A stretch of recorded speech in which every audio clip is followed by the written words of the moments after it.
The diner smelled like burnt coffee and broken dreams, a scent I'd grown so accustomed to that I barely noticed it anymore.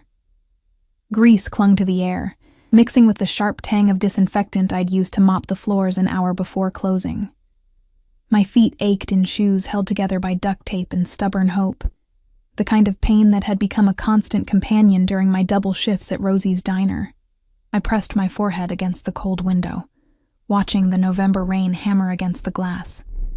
Each droplet raced downward like tiny souls fleeing something terrible. The street outside glistened black under the flickering neon sign. Half the letters had died months ago, so it just read "Row Eyes" now. Fitting, really. Everything in my life felt incomplete. "Table 6 needs a refill, sweetheart." Rosie's gravelly voice cut through my exhaustion. She meant well, but her sympathy only reminded me how pathetic I must look. 23 years old, 2 jobs, and still barely scraping together rent for a studio apartment with water stains that looked like screaming faces. I grabbed the coffee pot, its heat seeping through the thin fabric of my uniform. The warmth was a small mercy. I'd sold my winter coat 3 weeks ago to pay for antibiotics when I'd gotten sick. Stupid decision, maybe, but breathing seemed more important than warmth at the time. The diner was nearly empty, just old Mr. Patterson nursing his decaf and a trucker I didn't recognize staring blankly at his phone. The bell above the door chimed, and I glanced up out of habit. That's when I saw her. A little girl, maybe 7 or 8, stood in the doorway. She wore a thin cotton dress, pink with tiny flowers, the kind you'd wear to a summer picnic, not a November night that cut like broken glass. Her lips had a bluish tint, and she was shaking so violently I could see it from across the room. Her eyes found mine, huge, dark, terrified. "Sweetheart, you can't be here alone," Rosie said, but her voice had softened. She felt it too, that pull of maternal instinct that transcends having actual children. "I'm looking for my papa," the girl whispered, her accent thick, Eastern European, maybe Russian. "He said to wait, but it's so cold." My chest tightened. I knew that kind of waiting. I'd done plenty of it myself as a child, before my mother finally disappeared for good and left me to the foster system's cruel mercy. Without thinking, I set down the coffee pot and grabbed my cardigan, the only layer between me and the cold tonight. It wasn't much, threadbare and 2 sizes too big, but it was something. I wrapped it around her tiny shoulders, kneeling so we were eye level. "Where's your papa, honey?" She pointed vaguely toward the street, tears streaming down her cheeks. "Big building, black cars. He said 5 minutes, but..." Her words dissolved into sobs. I pulled her close, feeling her freeze against my chest. She smelled like rain and something expensive. Lavender, maybe, a scent that didn't belong on a child wandering alone in this neighborhood. "Rosie, can you call? Already on it," she said, phone pressed to her ear. I held the girl tighter, rubbing her arms to generate warmth. She was so small, so fragile. My cardigan swallowed her, but at least she'd stopped shaking as violently. "What's your name?" I asked softly. "Anya." Her voice was barely audible. "I'm Emma." "You're safe now, Anya. I promise." It was a promise I had no business making. What did I know about keeping anyone safe? I couldn't even keep myself fed half the time. But something about her desperation mirrored my own childhood trauma, and I wouldn't let her feel that abandonment. The bell chimed again. The temperature in the room seemed to drop 10 degrees, though the door had closed quickly. I felt it before I saw him, a shift in the atmosphere, like the moment before lightning strikes when the air becomes electric and dangerous. 3 men entered. No, not men, predators wearing expensive suits. The one in front made my breath catch, tall, broad-shouldered, moving with the deadly grace of something apex. His suit was black, perfectly tailored, probably cost more than I'd make in a year. Dark hair swept back from a face that could have been carved from marble, beautiful in a brutal way, all sharp angles and hard lines.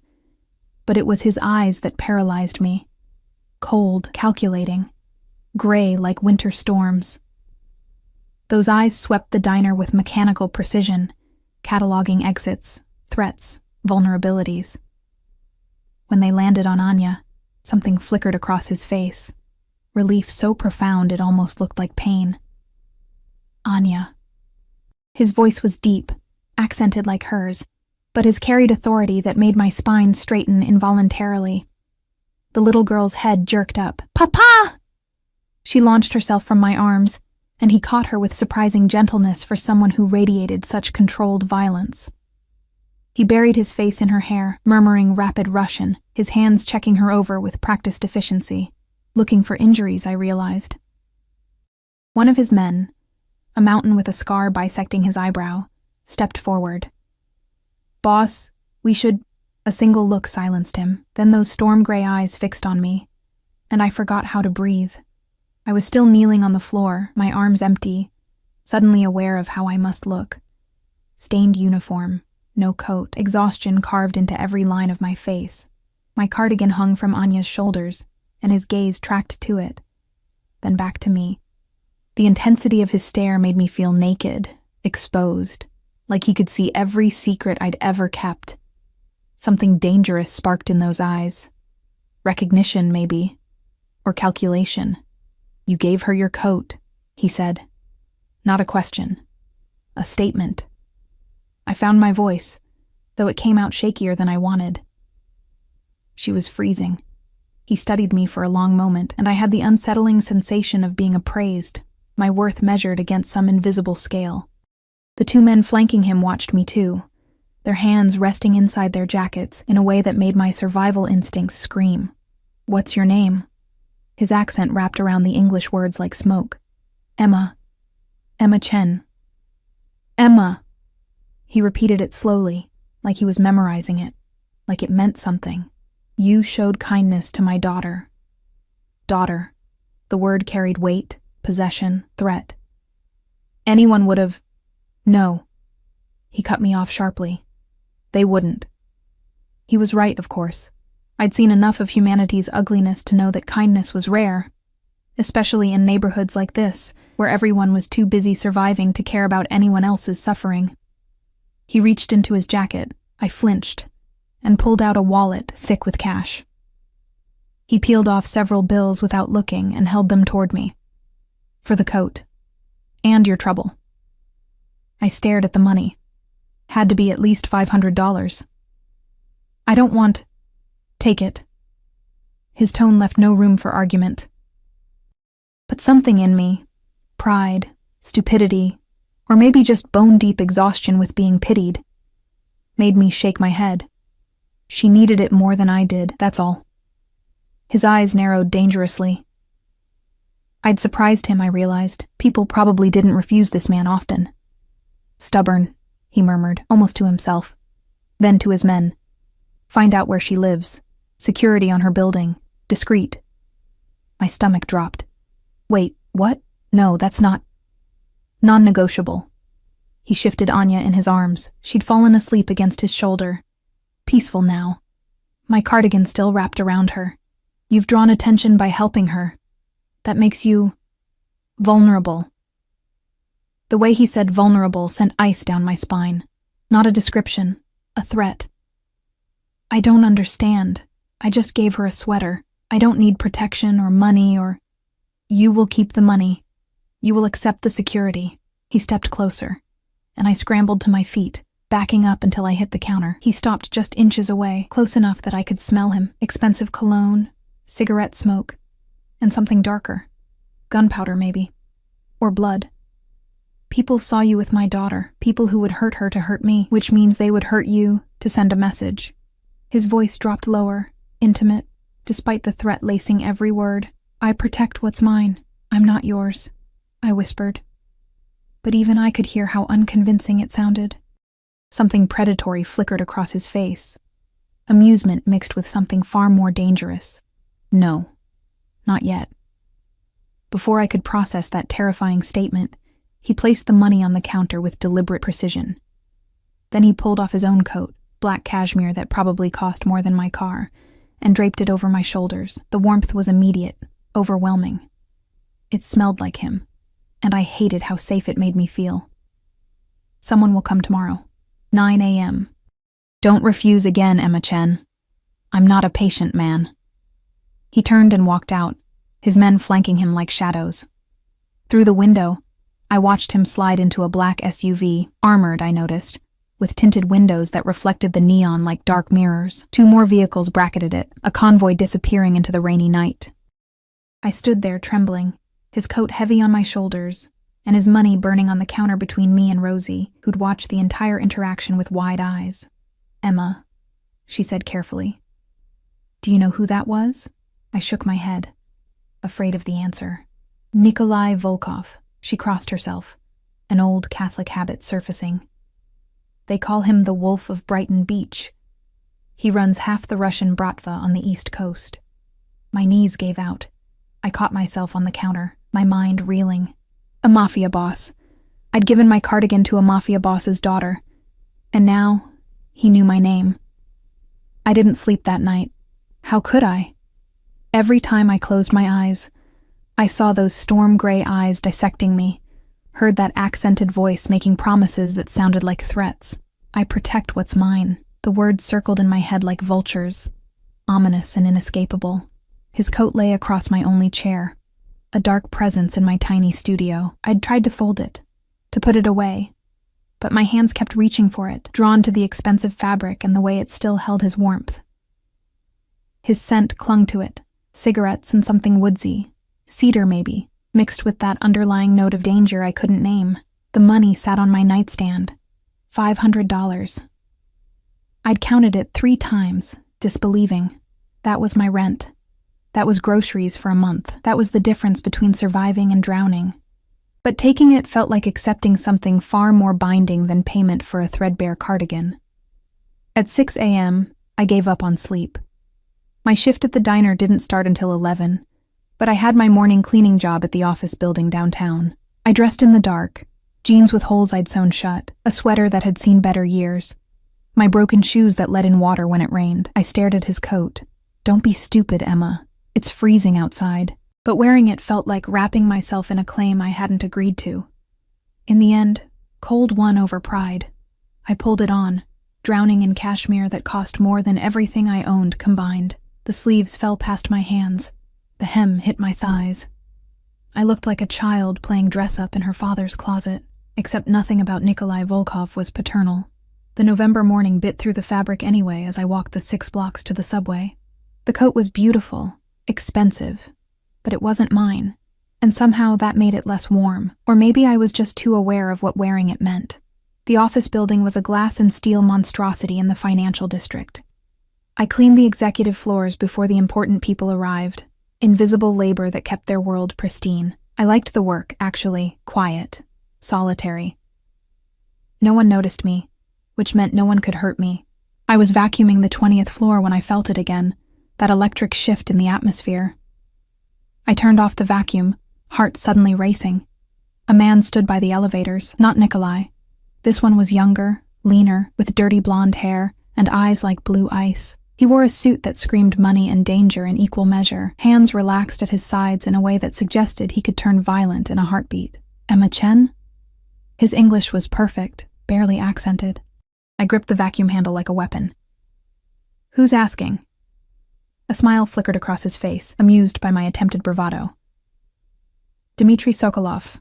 I work for Nikolai Volkov." He pulled out a phone, showed me a photo. It was Anya, grinning, healthy, wearing my cardigan like a trophy. "Boss sent me. You have a security consultation at 9. I have a shift at the diner at 11. I can't." "You'll make your shift." He tucked the phone away. "This isn't negotiable." That word again. Non-negotiable. As if my life was suddenly subject to someone else's absolute authority. "And if I refuse?" His expression didn't change, but something cold entered his eyes. "You seem like a smart girl, Emma. Smart enough to understand that the wolf doesn't make empty threats. He said you need protection. You need protection. From what? From consequences of kindness." He gestured toward the elevator. "Come. I'll explain everything." Every instinct screamed at me to run. But where would I go? Back to my apartment that he'd already said they'd located. The diner where I'd met Nikolai. I had no savings, no family, nowhere to hide. And beneath the fear, something else stirred. Curiosity, maybe. or the dangerous thrill of being seen by someone powerful. How long had I been invisible? Years of scraping by, of being looked through rather than at, of existing in the margins of other people's stories. Nikolai Volkov had looked at me. Really looked. Like I mattered. Even if his attention was a death sentence, at least it was acknowledgement. I abandoned the vacuum and followed Dmitri into the elevator. The car that waited outside was identical to the ones from last night. Black SUV, tinted windows, armor plating visible at the edges. Dmitri opened the back door with practiced efficiency. After you. The interior smelled like leather and wealth. I sank into seats more comfortable than my bed, hyper-aware of how out of place I was. Dmitri slid in beside me, and another man, the scarred mountain from the diner, took the driver's seat. We pulled into traffic, heading toward Brighton Beach. "Here's the situation," Dmitri said, his tone matter-of-fact. "Last night you were seen helping Anya by approximately 15 people. Some were nobody. But at least 3 have connections to the Antonov Bratva." "I don't know what that means." "It means our enemies know you showed kindness to the boss's daughter, which makes you either an asset or a liability." He studied me with clinical detachment. "Boss decided you're an asset. Others might disagree." My mouth went dry. "Others?" "Yuri Antonov runs the rival organization. He's been trying to find leverage against Nikolai for years. Anya is complicated, protected, untouchable." He leaned back, casual despite the weight of his words. "But you? You're nobody. No family. No connections. No one who'd notice if you disappeared." The casual cruelty of that truth hit like a physical blow. "So I'm bait," I whispered. "You were bait the moment you wrapped that cardigan around Anya." He didn't sound apologetic, just pragmatic. "Now you're protected bait. Much better outcome." We turned down a street I didn't recognize, stopping in front of a restaurant with Cyrillic letters above the door. Even closed, it radiated menace. The kind of place where deals were made and bodies were buried. Dmitri led me around back, through a door that required 3 different keys. The interior was all dark wood and red velvet, expensive and oppressive.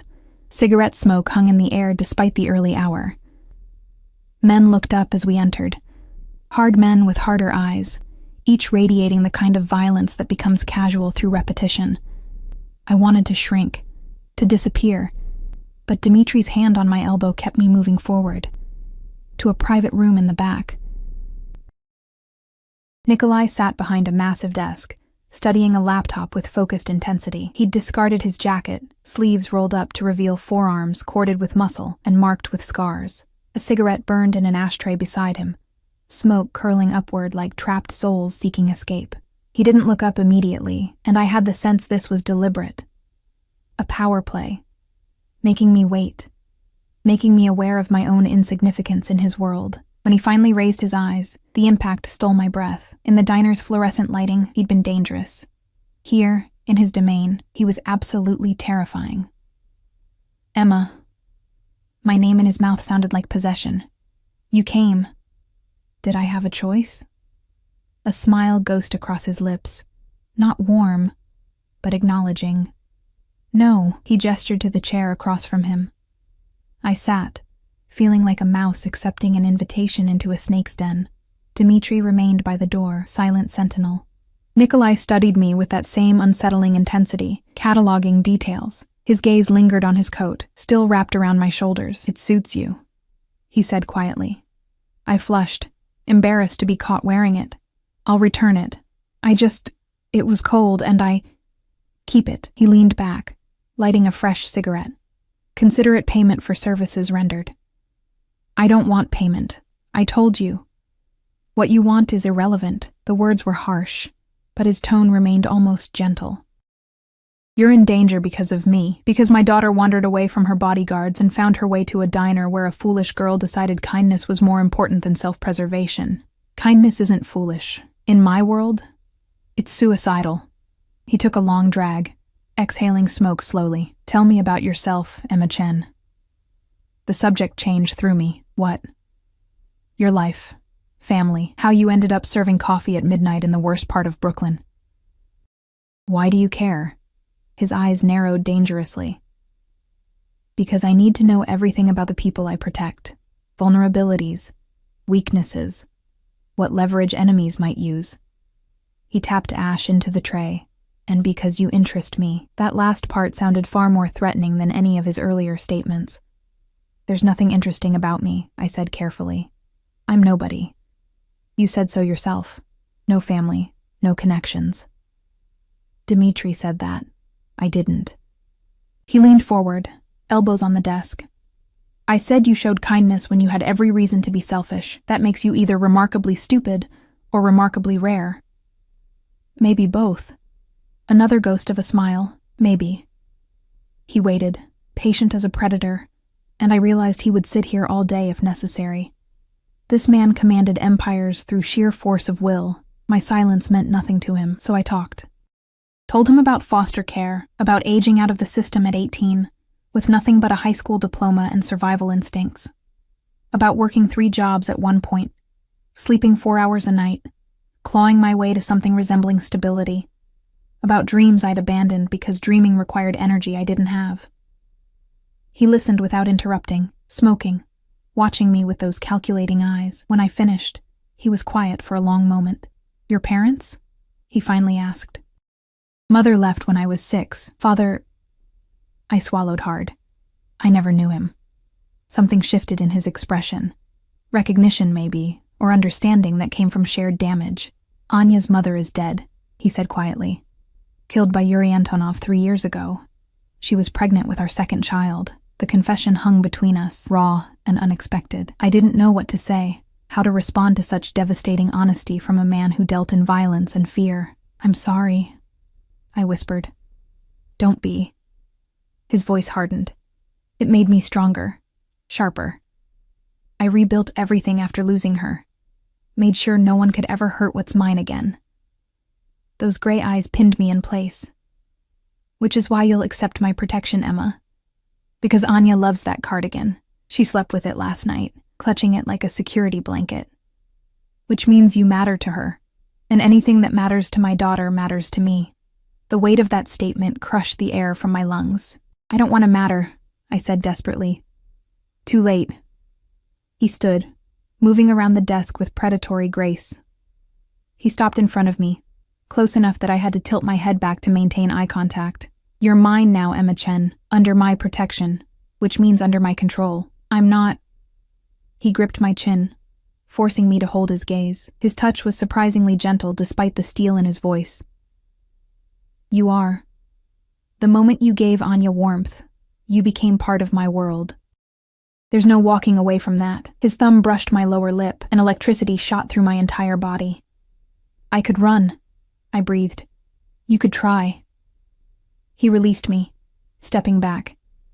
But I'd find you, and I'd be disappointed. The threat and promise tangled together, impossible to separate. He assigned me a shadow. Not Dmitri. He was too valuable, apparently, for babysitting duty. Instead, a man named Alexei became my constant, silent companion. Mid-30s, built like he'd been carved from granite, with a face that suggested he'd seen things that would break lesser men. He didn't speak much, just followed me everywhere, to the diner, where he sat in the corner booth nursing coffee and making the other customers nervous, to my cleaning job, where he waited in the lobby reading Russian newspapers, to the bodega, where I bought cheap groceries, standing outside like a well-dressed sentinel. It was suffocating. Does he have to be so obvious? I asked Dmitri 3 days later, when he came to check on me, which really meant ensure I hadn't tried to run. We stood outside my apartment building, Alexei a few feet away, scanning the street with professional paranoia. Would you prefer he be invisible? Dmitri's tone suggested this was a genuine question, because we can do that too, but boss thought you'd appreciate knowing where your protection was. I'd appreciate not needing protection at all. Tough shit. He lit a cigarette, offered me one. I shook my head. You're in this now. Might as well accept it. For how long? He exhaled smoke slowly, until boss says otherwise, which could be forever, I realized with growing dread. Nikolai Volkov didn't seem like a man who changed his mind once he'd made a decision. I'd seen him twice more since that first meeting. Once when he came to the diner, an event that made Rosie nearly faint, to pick up Anya, who'd apparently demanded to see the nice lady. She'd hugged me fiercely, chattering in rapid Russian English about school and her stuffed animals, while Nikolai watched with an expression I couldn't read. The second time, he'd simply appeared at my apartment at midnight. I'd been asleep, restless, troubled sleep full of gray eyes and dark promises. A knock woke me, not loud, but insistent. Alexei would have stopped anyone dangerous, I'd reasoned groggily. So I'd opened the door. Nikolai stood there, still dressed in a suit despite the hour, looking like violence wrapped in expensive fabric. Blood speckled his collar, small drops, barely visible, but unmistakable. "Can I come in?" His voice was rougher than usual, tired in a way that suggested he'd been doing terrible things. I should have said no. Should have slammed the door, called the police. Though what would I tell them? That a mafia boss wanted to enter my apartment? They'd laugh, or worse, tell me I'd brought it on myself. Instead, I stepped aside. He entered my tiny studio, his presence making the space feel even smaller. His eyes swept the room, taking in the water-stained ceiling, the second-hand furniture, the life of someone barely surviving. "You live like this," he said. Not a question. An observation tinged with something that might have been anger. "It's what I can afford." He turned to face me, and in the dim light from my single lamp, he looked almost human. Tired, strained, the monster temporarily hidden beneath exhaustion. "The money I gave you," he said carefully. "You didn't use it. I'd hidden it in a coffee can under my sink. Stupid place, probably, but I couldn't bring myself to spend it. Spending it meant accepting everything that came with it. I don't need your money. You need everything." He stepped closer, and I backed up instinctively until I hit the wall. He stopped just inches away, boxing me in without touching me. "Your shoes have holes. Your coat, my coat, is the warmest thing you own. You work 16-hour days and still can't afford heat. How do you—" "I know everything about you, Emma." His hand came up, fingers threading through my hair with surprising gentleness. "Every struggle, every sacrifice. Every night you've gone to bed hungry because you didn't have enough for both food and rent." The intimacy of that knowledge terrified me. "Why?" I whispered. "Why do you care?" His jaw tightened. For a long moment he didn't answer. Just studied my face like he was memorizing it. "Because you remind me of her," he finally said. "Katya. My wife. She had your eyes. Not the color, but the expression. Like she'd seen hell and decided kindness was the only rebellion that mattered." My breath caught. He'd loved her, I realized. Truly, devastatingly loved her. "I'm not her." "No." His thumb brushed my cheekbone. "You're softer, more fragile. She was a fighter. You're a survivor. There's a difference." "Then why?" "Because Anya loves you. Because you gave her warmth when you had none to spare. Because—" He paused, something raw crossing his face. "Because I'm tired of everyone in my world taking and taking and taking. And you gave." Before I could respond, he'd stepped back, the moment of vulnerability slamming shut like a closing door. "Use the money," he ordered. "Buy food. Fix your shoes. Get a better apartment." His tone left no room for argument. "I'll have Dmitri help you look at places this week. I don't care what you want." The coldness was back, the monster reasserting dominance. "You're under my protection, which means you reflect on me. I won't have you living in squalor." He left without another word, and I stood there trembling, confused by the contradiction of his brutality and his strange, possessive care. The next day, Dmitri took me apartment hunting. Not in my neighborhood, somewhere better. Much better. A building in Park Slope with actual security and windows that didn't leak. "Boss already paid first and last month," Dmitri said casually as we toured a one-bedroom that cost 3 times my current rent. "And 6 months after that, you just need to sign." I stared at him. "I can't accept this. You don't have a choice." He gestured around the space. Hardwood floors, updated kitchen, a bathroom without mold. "Boss wants you somewhere he doesn't have to worry about your safety. This building has cameras, doorman, the works. This isn't protection. This is control." Same thing in his world. Dmitri's expression was surprisingly sympathetic. Look, Emma, I get it. You want independence. But you painted a target on yourself the moment you helped Anya. Boss is trying to keep you alive. Let him. And what does he want in return? Dmitri was quiet for a moment. I don't think even he knows yet. That terrified me more than any explicit demand would have. I signed the lease that afternoon, hating myself for it. But the apartment was warm and safe, and everything my current place wasn't. Survival won over pride, again. Moving day was surreal. I owned so little that everything fit in the back of Alexei's SUV. Nikolai sent people to help, men who handled my secondhand furniture with surprising care, who didn't comment on how pathetic my possessions were. Anya came too, bouncing with excitement, still wearing my cardigan over her expensive clothes. You're going to live here? She spun in circles in the empty living room. It's so pretty. It's too much, I muttered, but she wasn't listening. Nikolai arrived as the last box was being carried in.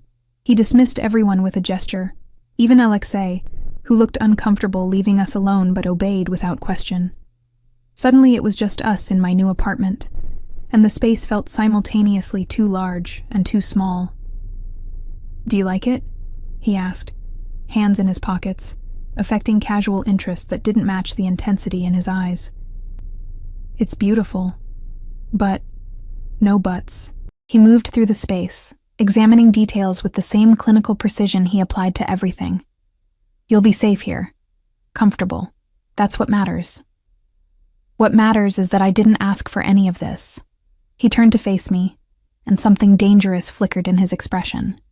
You think I asked to care whether you're safe? To lie awake wondering if Antonov's men have found you? To feel physically ill imagining you cold and hungry? The raw honesty in his voice shocked me silent. I didn't want this either, Emma. He crossed to where I stood, backing me against the kitchen counter. But here we are. You've become important. To Anya. To me, and I protect what's important. I'm not yours to protect. His hand came up, cupping my face with startling tenderness. Aren't you? The question hung between us, loaded with implications I wasn't ready to examine. I barely know you, I said weakly. You know enough. You know I'm dangerous. You know I've killed people. You know I'm not a good man. His thumb traced my lower lip again, that gesture becoming familiar, intimate, and yet you're not running. Because where would I run? He'd find me. He'd already proven that. Or maybe, and this was the terrifying part, I didn't want to run anymore. Maybe being seen, even by a monster, was better than being invisible. What do you want from me? I whispered. His eyes darkened. Everything. But I'll settle for keeping you alive. He kissed me then, hard, possessive, claiming. His hands gripped my waist, lifting me onto the counter, pressing between my legs like he'd earned the right to occupy my space. I should have pushed him away, should have screamed, should have remembered all the reasons this was insane. Instead, I kissed him back. His taste was cigarettes and mint and something uniquely him, dangerous and addictive. He kissed like he did everything else, with absolute authority, demanding surrender, taking what he wanted. When he finally pulled back, we were both breathing hard. This is insane, I gasped. Yes, he didn't sound apologetic, but you wanted anyway. I did. God help me, I did. A phone buzzed. His. He checked it, jaw tightening. Whatever the message said, it wasn't good. I have to go. He stepped back, adjusting his suit with practiced efficiency. Dmitri will be here within the hour. Don't leave without Alexei. And Emma, I met his eyes, seeing the storm brewing there. If anyone approaches you, anyone, you call me immediately. Understood? I nodded, not trusting my voice. He left, and I stood there in my new kitchen, lips still tingling, wondering what the hell I'd just gotten myself into. The answer came 2 days later. I was at the diner, finishing a late shift, when 3 men walked in. Not Nikolai's men. I'd learned to recognize his people by now. These were different. Wrong. They sat in my section, ordered coffee they didn't drink, and watched me with eyes that made my skin crawl. The largest one, thick-necked with scars marking his knuckles, smiled when I brought their order. You're Emma, yes? My hand trembled. coffee sloshing. Who's asking? Friends of Yuri Antonov. He said the name like it should mean something. He'd like to meet you. Talk about your relationship with Nikolai Volkov. Terror locked my muscles. This was it. The danger Nikolai had warned about. I don't know what you're talking about. The man's smile widened. No? Then why does the wolf's guard dog sit outside? Why did you move into an apartment he pays for? He leaned forward. You're his whore now, yes? We just want to ask some questions. Rage cut through my fear. Get out. Or what? He stood, and his companions followed suit. You'll call your master? Tell him the bad men scared you? Alexei burst through the door, weapon drawn, moving with lethal speed. 2 more of Nikolai's men materialized from nowhere. They must have been stationed nearby, hidden. The Antonov men raised their hands, backing toward the door. Tell Volkov, the scarred one said, that Yuri sends his regards, and that pretty things break so easily. They left, and I collapsed into the nearest booth, shaking violently. Alexei was on his phone immediately, speaking rapid Russian. Within minutes, Dmitri arrived. Then Nikolai. He swept into the diner like an avenging angel, fury radiating from him in waves that made everyone, customers, staff, even Rosie, shrink back. His eyes found mine, and the rage there stole my breath. Tell me, he commanded, voice deadly quiet. I did, words tumbling out between chattering teeth. He listened without interrupting, jaw clenched so tight I could see the muscle jumping. When I finished, he turned to Dmitri. Find them. All 3. I want them alive. Boss. Alive, he repeated. So I can explain personally what happens when someone threatens what's mine. Then he pulled me from the booth, wrapped me in his arms, and I felt the racing of his heart beneath the expensive suit. You're done working here, he said into my hair. Done cleaning offices, done putting yourself at risk. I need to work. I'll take care of you. Not a suggestion. A declaration. No arguments, Emma. This ends now. And I realized, trembling in his arms while he made promises written in blood, that he was right. This was never going to end. He took me to his house that night. Not an apartment or condo, a house. A mansion, really, hidden behind iron gates and stone walls in a neighborhood where people didn't ask questions. The kind of place where neighbors minded their business and security cameras covered every angle. Alexei drove us in silence, Nikolai beside me in the back seat, his hand gripping mine with bruising intensity. He hadn't let go since we left the diner, as if physical contact was the only thing keeping his rage contained. You don't have to do this, I said quietly as the gates opened. I can go back to my apartment, the one you got me. It's safe. Nowhere is safe. His voice was granite. Not anymore. Yuri made his move, which means he's desperate. Desperate men are unpredictable. The house was beautiful in a cold, fortress-like way. Modern architecture, all clean lines and bulletproof glass. Lights blazed from every window. No shadows for assassins to hide in. Inside, it smelled like leather and wood polish, and Anya's strawberry shampoo, that last detail making it feel almost like a home instead of a stronghold. Papa! Anya appeared at the top of the stairs, wearing pajamas covered in cartoon cats, my cardigan tied around her waist like a cape. An older woman, her nanny, I assumed, hovered behind her. Lyubov Moya, you should be sleeping, Nikolai said, but his voice had softened dramatically. I waited for you. She spotted me, and her face lit up. Emma, are you staying over? I didn't know how to answer that. Was I a guest? A prisoner? Something worse? Yes, Nikolai answered for me. Emma will be staying with us for a while. Forever? Anya's hope was so pure it hurt. We'll see. He kissed her forehead. School tomorrow. She hugged me goodnight, fierce and trusting, before letting the nanny lead her back upstairs. The innocence of that embrace, the uncomplicated affection, made my chest ache. When she was gone, Nikolai's mask slipped back into place. Marina will show you to your room, he said, gesturing to a different woman who'd appeared silently. Older, severe-looking, with eyes that assessed and judged in equal measure. Anything you need, ask her. Where will you be? Something dark crossed his face. Dealing with the men who threatened you. He left before I could respond, Dmitri and 4 other men falling into step behind him. The front door closed with a finality that made my stomach twist. I knew what dealing with meant in his world. Marina led me upstairs to a bedroom that was larger than my old apartment. Cream walls, soft lighting, a bed that looked like clouds given form. An ensuite bathroom with a tub big enough to swim in. "Mr. Volkov had clothes brought for you," Marina said in heavily accented English, opening a closet to reveal outfits in my size. Jeans, sweaters, dresses I'd never have occasion to wear. "If you need different sizes, tell me." How did he know my size? Her expression suggested this was a stupid question. Mr. Volkov knows everything. She left me alone in luxury that felt like a cage. I didn't sleep. How could I? Somewhere in the night, Nikolai was doing terrible things because of me. Men were screaming, bleeding, dying, all because they'd threatened a nobody waitress who'd shown kindness to the wrong child. Around 4 a.m., I heard movement downstairs. Voices.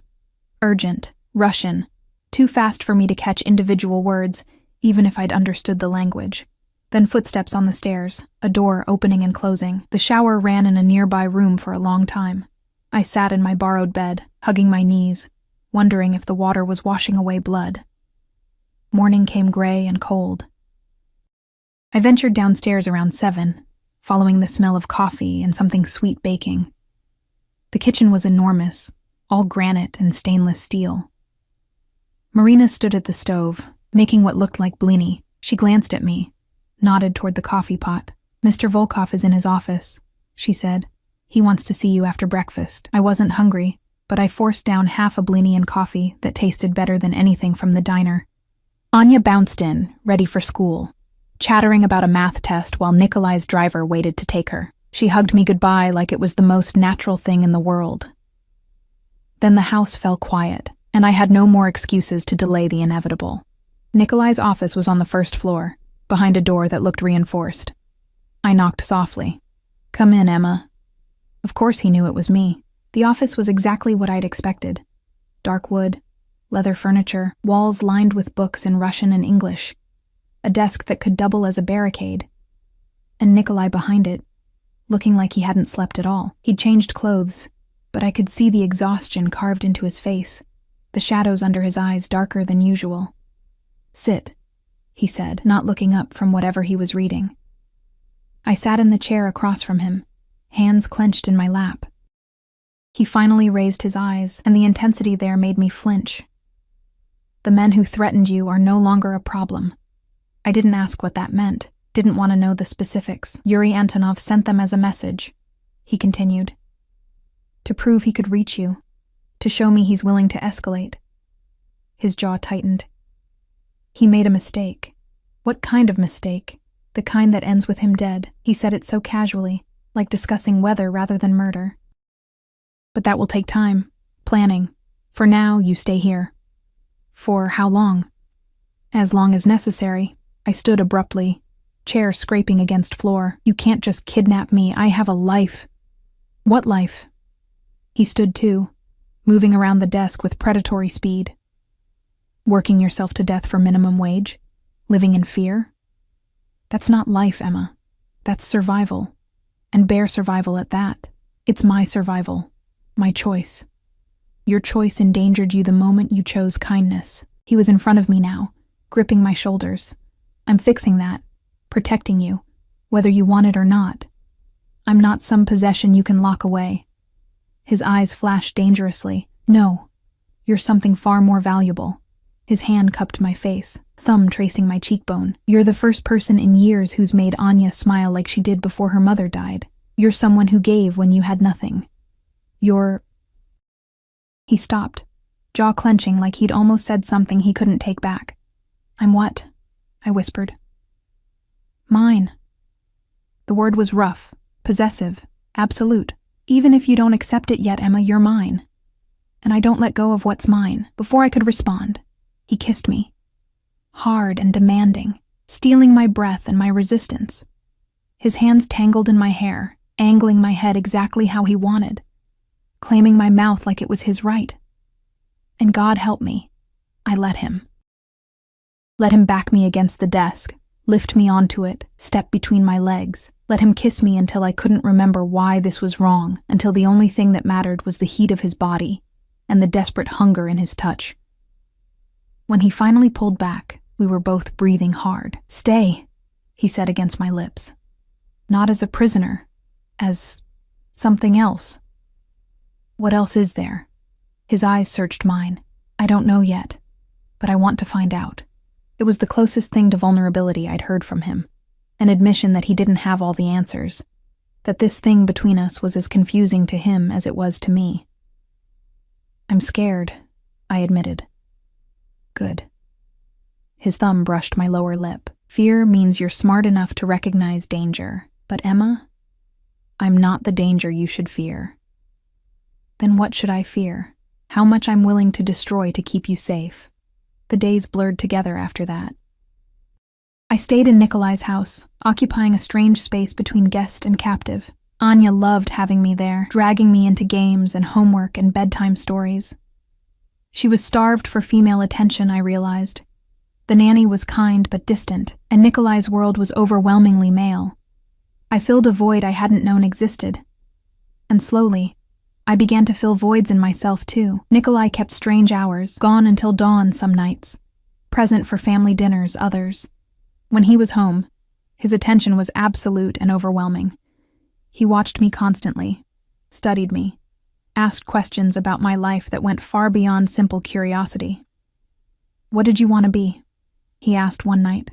We were in his study, him working on something while I read. Anya had gone to bed hours ago, and the house was quiet. "Before life made you a survivor." I set down my book. "A teacher, elementary school?" "Why didn't you?" "College costs money I didn't have." And by the time I'd saved anything, I was too tired to dream anymore. He was quiet for a long moment. Then, "If you could go back to school now, would you?" "That's not realistic." "Answer the question." I thought about it. Really thought. "Yes, I think I would." He nodded, made a note on whatever he was working on, and didn't mention it again. 3 days later, Dmitri appeared with enrollment papers for the local college and a scholarship, full tuition, living expenses, everything, that had mysteriously become available for promising students from difficult backgrounds. I stared at the papers, then at Nikolai, who was calmly drinking coffee like he hadn't just rearranged my entire future. "You can't just..." "I can. I did." He looked up, expression unreadable.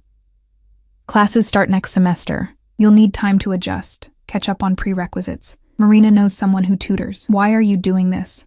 He set down his coffee, stood, crossed to where I sat frozen. "Because you deserve more than survival, Emma. Because Anya needs to see that kindness is rewarded, not punished. Because..."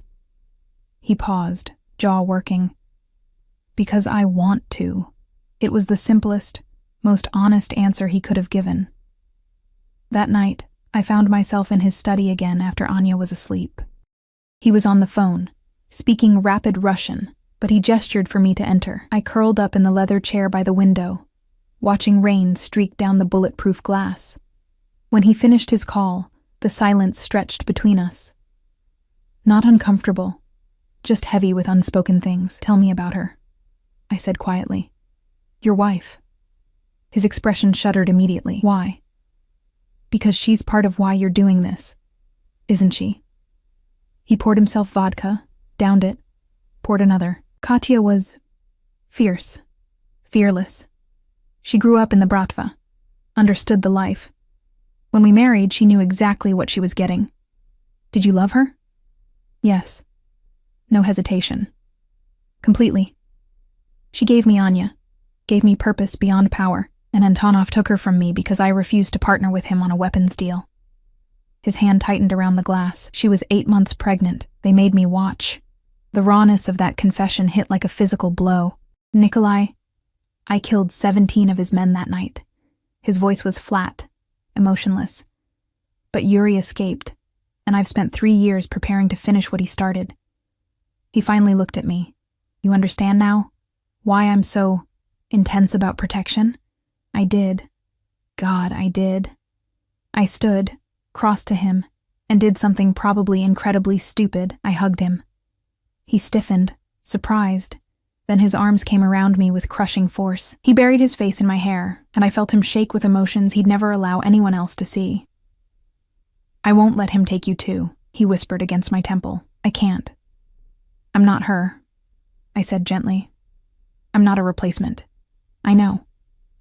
His grip loosened slightly. "You're something different. Something I didn't plan for and don't know how to handle. So we figure it out together." He pulled back, studying my face with those storm-gray eyes. "You're staying? Really staying?" Was I?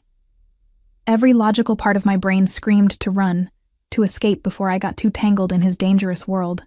But the truth was, I was already tangled. Had been since the moment I'd wrapped my cardigan around a shivering little girl. "Yeah," I said softly. "I'm staying." The smile that crossed his face was small, barely there, but genuine. "Good." He kissed me then, softer than before, less claiming and more promising, like he was sealing an agreement neither of us fully understood yet. When we broke apart, his phone buzzed. His expression darkened as he read the message. "What is it?" "Yuri." He typed a response, jaw tight. "He knows you're here. He's demanding a meeting." "What kind of meeting?" His eyes met mine, and I saw the predator fully emerge. The kind where one of us doesn't walk away. The meeting was set for 3 days later, in neutral territory, an abandoned warehouse by the docks that both organizations had used for negotiations in the past. Nikolai explained this to me in his office, his voice clinical, detached, like he was discussing a business transaction rather than a confrontation that could end in his death.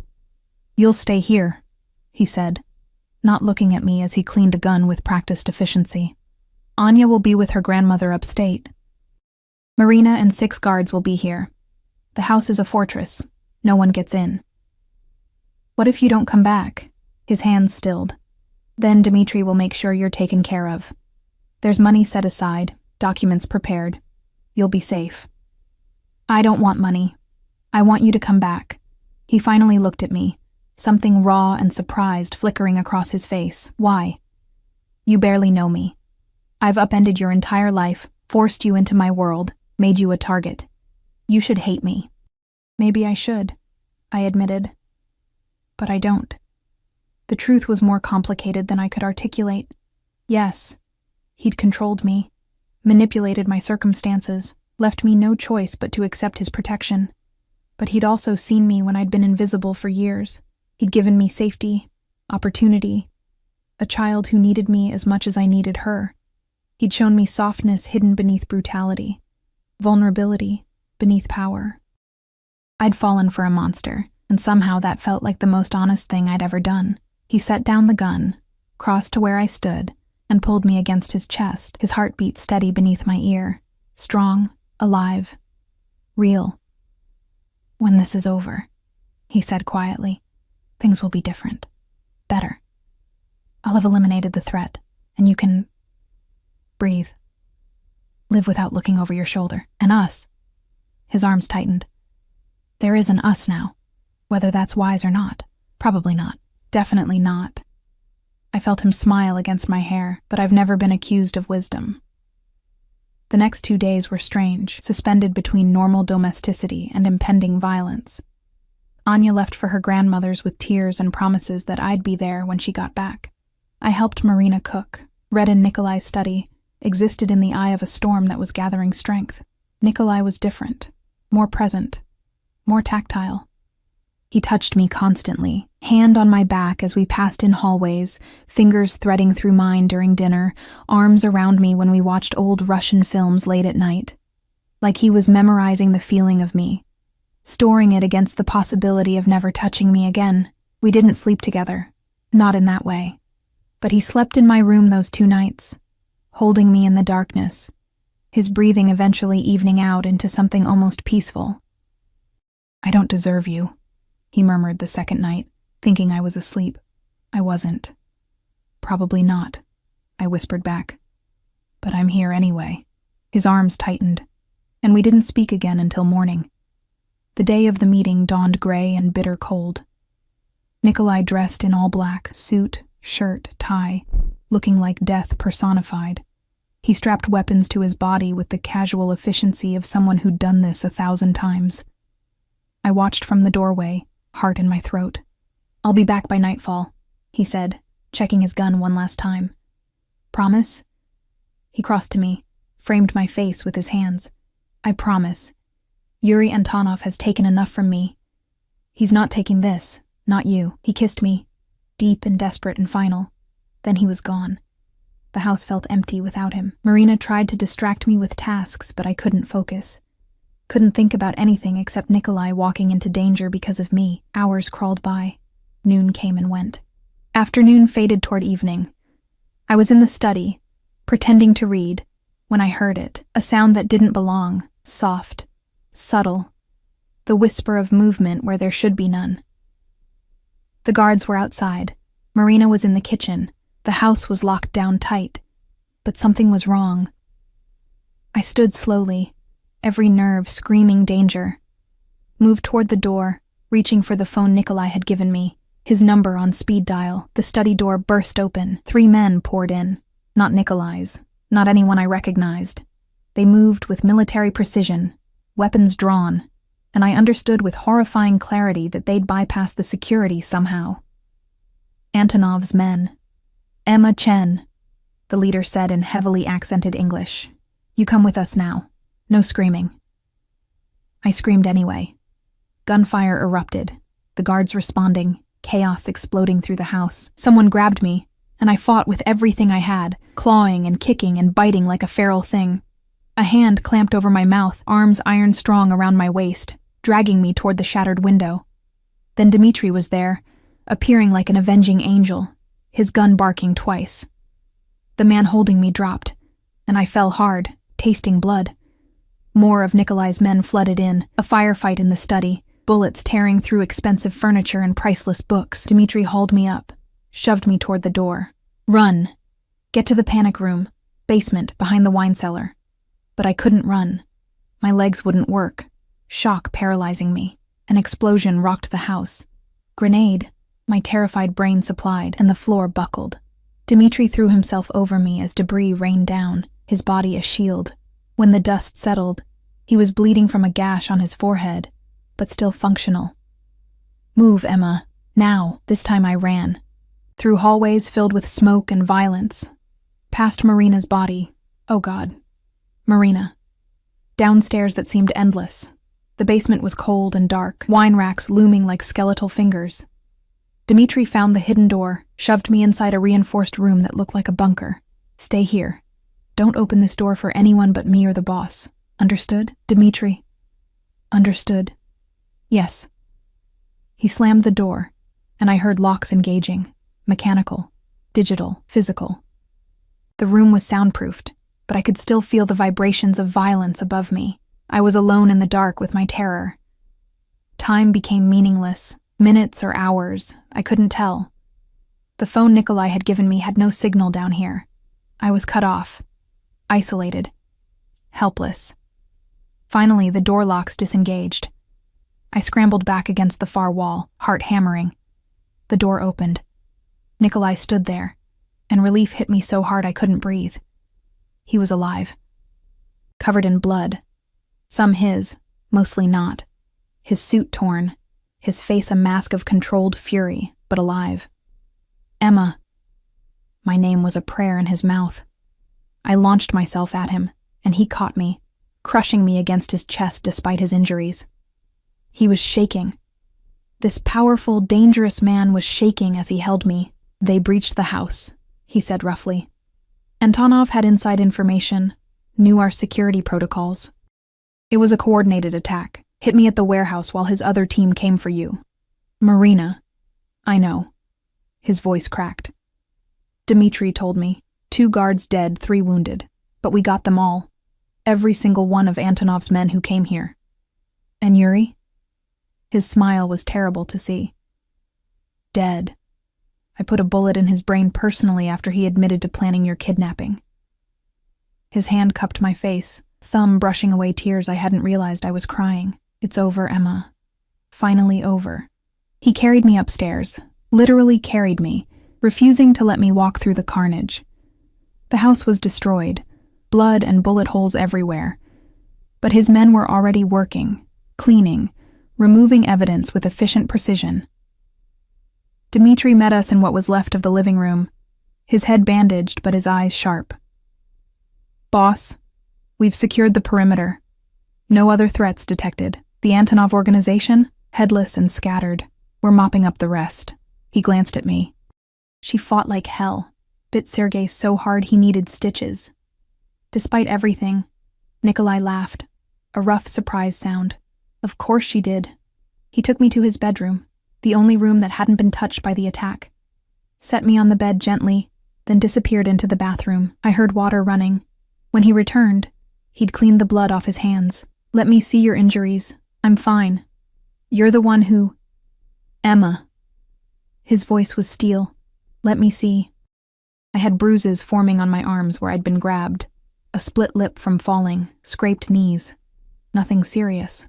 He tended to each wound with surprising gentleness, his jaw tight with barely contained rage at every mark on my body. I'm sorry, he said quietly as he cleaned the scrape on my knee. I promised you'd be safe. I failed. You didn't fail. I'm alive. You're alive. That's what matters. He looked up at me, and the raw emotion in his eyes stole my breath. I thought I'd lost you. When Dmitri called, said they'd breached the house, I've never been that terrified, not even when Katya died. The confession hung between us, weighted with implications. I'm not going anywhere, I whispered. I'll hold you to that. He stood, pulled me to my feet, and kissed me with a desperation that spoke of death narrowly avoided. Marry me. I jerked back, certain I'd misheard. What?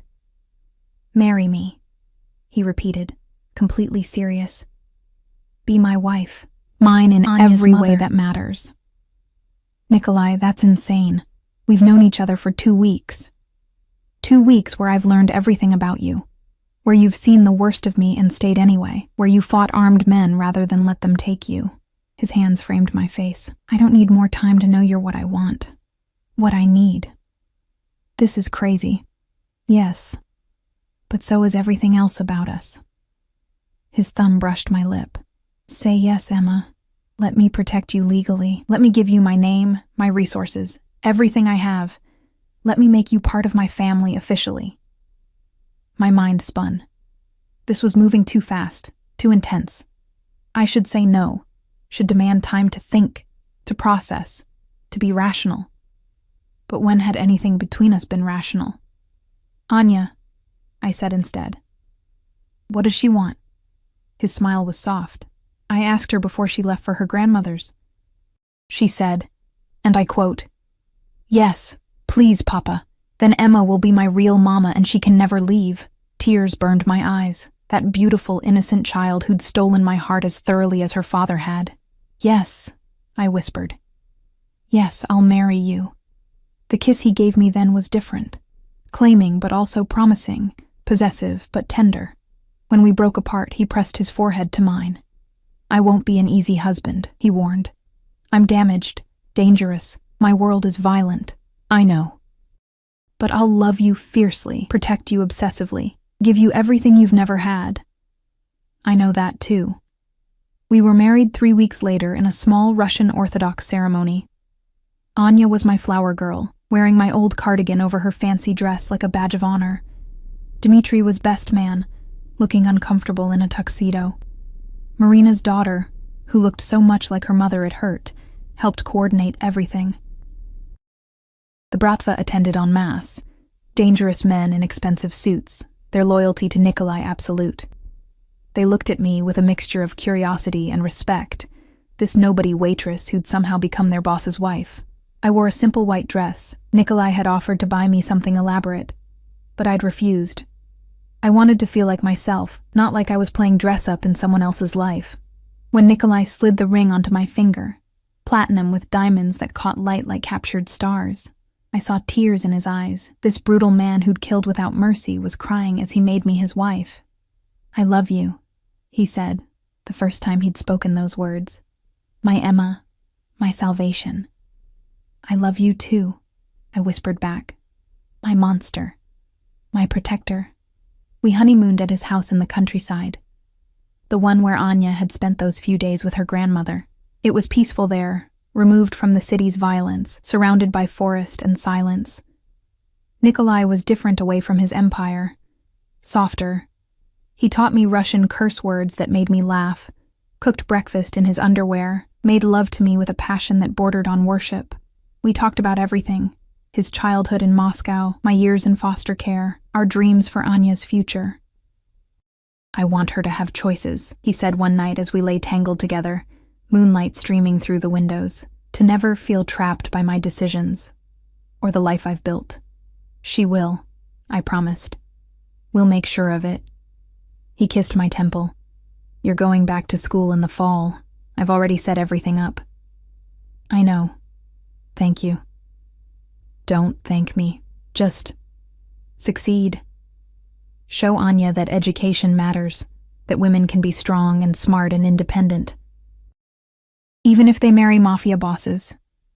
His laugh rumbled through his chest, especially then.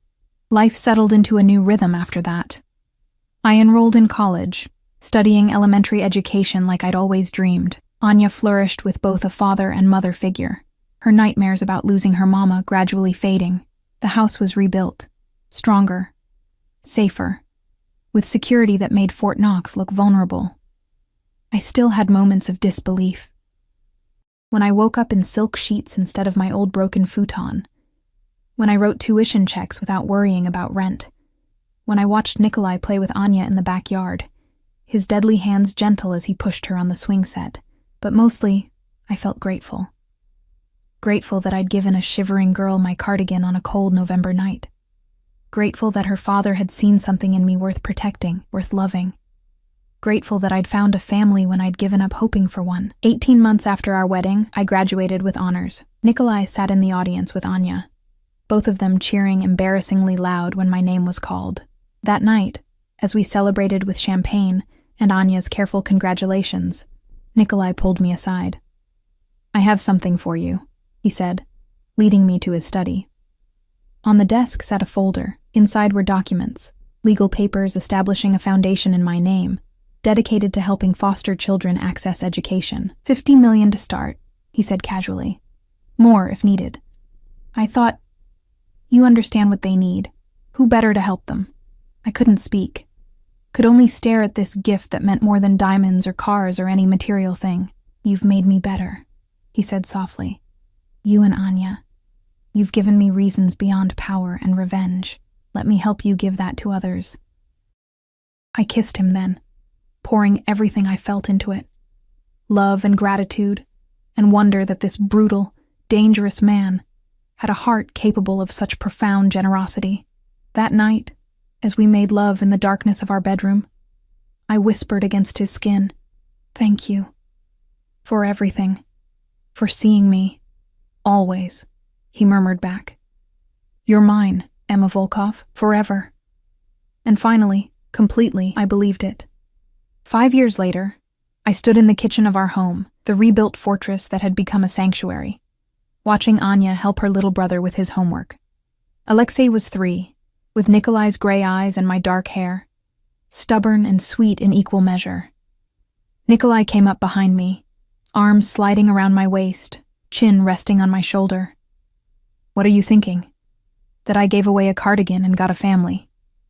His laugh was warm against my neck. "Best trade in history." "Second best," I corrected. "You got me. True."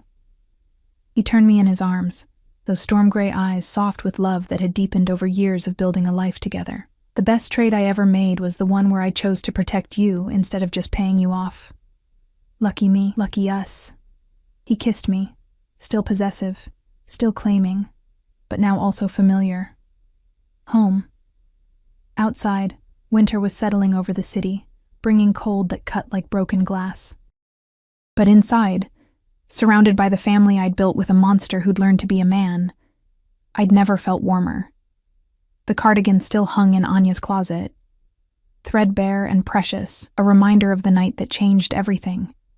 Sometimes I'd find her holding it, remembering. And she'd look at me with eyes that understood the impossible gift that night had given both of us, a family, a future. A love that had been forged in danger and tempered in devotion. I'd walked into that diner a survivor.